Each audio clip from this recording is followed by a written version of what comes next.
हम कहाँ जा रहे हैं? ये कौन सा गाना चल रहा है बिहार में? ये छठ के गाने चल रहे हैं हम लोग। आप एक बात बताओ यार सोनू, इतने सारे बिहारियों के बीच में रहते हो, छठ सुना है आपने, तो अब तो यही समय है ना छठ देखने का। तो आप बिहारी हो? नहीं तो क्या हुआ, जरूरी थोड़ी है कि छठ सिर्फ बिहारी ही मनाए या छठ की एक्साइटमेंट सिर्फ बिहारियों को ही हो। नहीं यार, छठ एक्चुअल में जितना साइंटिफिक और जितना उसके अंदर लॉजिक है ना, वो सिर्फ बिहारियों को ही नहीं, हम सबको फॉलो करना चाहिए एक तरीके से। तो ओह हाँ भाई, तो ठेकुआ मिलेगा? नहीं नहीं, आज ठेकुआ नहीं मिलेगा, ठेकुआ मिलेगा कल। आज ना, हाँ आज बनता है और फिर सूप पर चढ़ता है और फिर कल हम लोग को प्रसाद के तौर पे वो सब मिलेगा, क्योंकि जितना ज़्यादा प्रसाद बटेगा उतना ज़्यादा कहा जाता है कि उनका व्रत फलपूर्ण होता है। मैंने ये सुना है कि ये प्रथा है कि ठेकुआ बनाते समय ना औरतें जब को ना गीत गाना बहुत मैंडेटरी होता है। बिल्कुल ऐसा होता है, क्योंकि कहा जाता है कि जैसा मन वैसा अन्न। और पता है, जब इतनी सारी औरतें एक साथ ठेकुआ बनाते समय या कोई भी प्रसाद बनाते समय गीत गाती है ना, तो वो साउंड एनर्जी से एक अलाइनमेंट ले लेती है, एक रिदम में, नेचर के साथ एक रिदम में आ जाती है, और फिर वही पॉजिटिव एनर्जी ना वो प्रसाद के रूप में हम लोग ग्रहण करते हैं। मैं आपको घाट पे पहुंच के ही बताऊंगी कि हम पानी में उस दिन क्यों रहते हैं। Let's go. कितनी देर में पहुंचेंगे भैया घाट पे?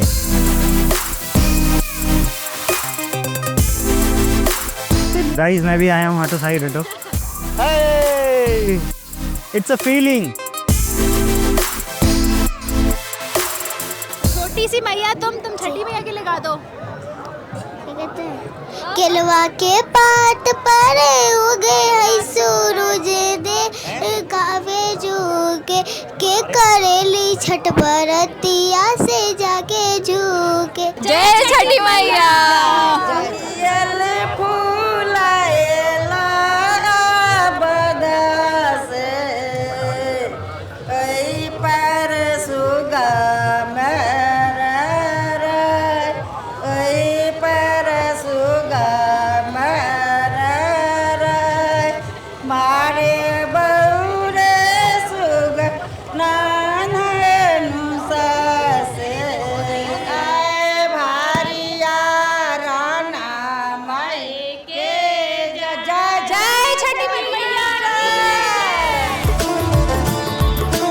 आप पानी में नहीं खड़ी हुए हैं? वो कच्छा रहता है ना, वही खड़े होते हैं।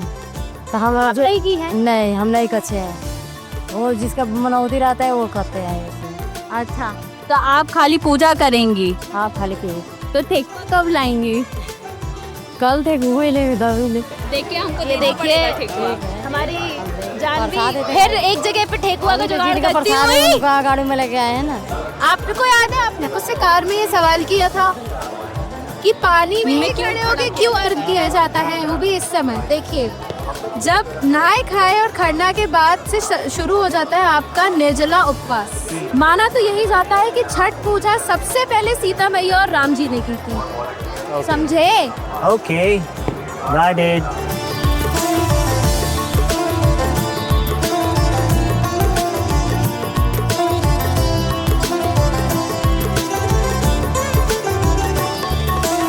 छठ माने के छठा दिन, 6 की संख्या में छिपा ये छठ पूजा का दिन अपने आप में ब्रह्मांड के कई रहस्य और विज्ञान समेटे हुए हैं। जब हम घाट पर खड़े होकर उगते सूरज को अर्घ देते हैं, तो ये सिर्फ एक धार्मिक मान्यता नहीं है, बल्कि हमारे पूर्वजों द्वारा बनाया हुआ एक बहुत ही साइंटिफिक और हेल्थ सेंट्रिक रिचुअल है। नहाए खाए से लेकर 36 घंटे के निर्जला व्रत तक छठ का हर नियम संख्या 6 के सटीक गणित पर आधारित है। छठ पूजा का मुख्य दिन कार्तिक शुक्ल षष्ठी है, मीन्स छठा दिन, और छठी मैया को प्रकृति का छठा अंश माना जाता है, जो संतान और जीवन की रक्षा करती है।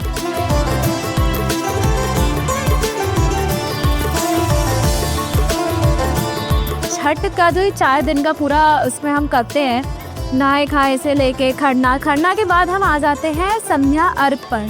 ठीक है, मतलब that is 36 hours of fasting. अब देखो, ये तो साइंटिफिकली प्रूवन है कि जब आपकी बॉडी फास्ट पे जाती है ना, जब आप 36 आवर्स या फिर कुछ लिमिटेड अमाउंट या बड़े अमाउंट ऑफ टाइम के लिए फास्टिंग करते हो, तो आपकी बॉडी में ना एक फिनोमेना एक्टिव हो जाता है जिसे हम बोलते हैं ऑटोफेगी। मीन्स इसमें आपकी बॉडी जो खुद के डिस्ट्रॉयड सेल्स है ना उसको ख़त्म करती है। मीन्स आपकी बॉडी एक्चुअल में डिटॉक्स हो जाती, ठीक है। तो आप एक बात बताओ यार, सिंपल सी फैक्ट है, सिंपल सी बात है कि जब आप डिटॉक्स होगे तो आपका मूड अच्छा होगा, राइट। आपके ब्रेन में हैप्पी हार्मोन्स की ग्रोथ होगी, राइट। तो एक ये फैक्टर है कि ये किस तरीके से फर्टिलिटी से कनेक्टेड है। अगर अब हम दूसरे फैक्टर पे आ जाए, that is also very simple factor कि जब आप सन के आगे खड़े होते हो, मैंने आपको बताया था कि आप पानी में अर्घ देते हो। जब आप पानी में जाते हो तो आप एक सॉर्ट ऑफ कंडक्टर बन जाते हो फॉर गुड हीट। और जिस समय में, चाहे वो संध्या अर्घ हो या चाहे वो अर्ली मॉर्निंग का अर्घ हो, तो अर्ली मॉर्निंग के अर्घ के टाइम पे ना आपकी बॉडी, जब आप सुबह उठते हो तो आपकी बॉडी का ना सर्केडियन रिदम होता है एक, आप उसको सन से अलाइन कर लेते हो। और आप जो फ्रेश विटामिन डी से मेरा मतलब सिंपल यहाँ पे ये है कि जो हार्मफुल विटामिन डी की रेजेस होती है ना, जो फिल्टर होके उस समय हमारे पास आती है, सेम विद शाम के टाइम में और सुबह के टाइम में, ये दोनों टाइम में अर्घ देने का सेंस ही यही है कि उस टाइम पे ना जो यूवी रेज होती है, से पानी से जो रेज छन के हमारे तक आती है। हाँ, एक तरीके से आप ये बोल सकते हो कि वो जो फिल्टर रेजेस आती है ना में, वो प्योर विटामिन डी होता है। वो मेल और फीमेल में जो रिप्रोडक्टिव हार्मोन्स होंगे ना आपके, चाहे वो टेस्टोस्टेरोन हो चाहे वो एस्ट्रोजन हो, उसको बूस्ट करता है, उसको ग्रोथ करता है, राइट। तो इसीलिए आपकी फर्टिलिटी को बूस्ट मिलता है।